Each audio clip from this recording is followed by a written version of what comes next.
see Detroit, baby. We out here. You see what's going on. We activated. We ain't playing no games.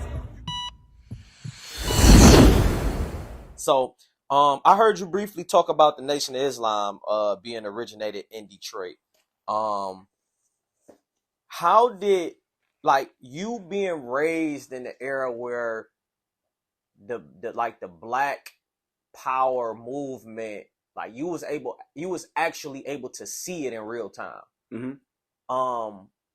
What type of impact did that have on you as a young man and, just other young men and women throughout the city? I think it was easier to distinguish at that time who our enemies was.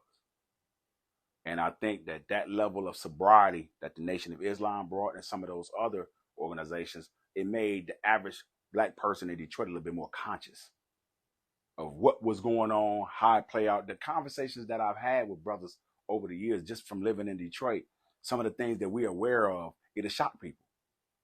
Even if we're not talking about it every day, we are mostly aware. So with that, the Nation of Islam and the influence on me, I've seen the nation in Detroit my entire life, and it's always been positive.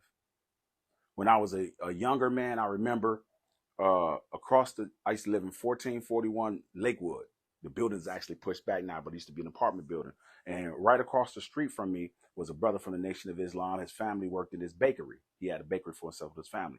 And for some reason, he favored me. He would call me over and ask me, can I help clean up the bakery with his son? And then he would feed me. He would talk to me. He would let me sit down and eat with him and his wife. Just a brother who seen a young brother out here, looked like he was just out here, and said, I'm a father with this brother. That's the level of responsibility that I seen from the Nation of Islam, even as a child. As I got older, I ran into more brothers. I remember going into the mosque one time, and they had some young brothers, and they was reciting the actual facts, and they were reciting I want to do this,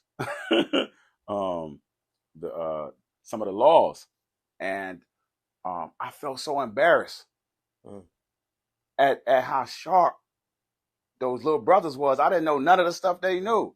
You know what I'm saying? You go to school, at that time, I think I was like in the 9th or 10th grade. I ain't know none of the stuff these young brothers knew, and it embarrassed me.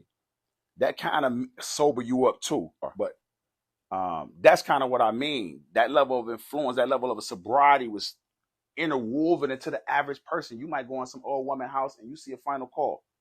You say, what's this? Miss, and then she break it down. Yeah, but a lot of them was that. But it'd be a secret. You wouldn't even know your grandmother had dibbled and dabbled into that.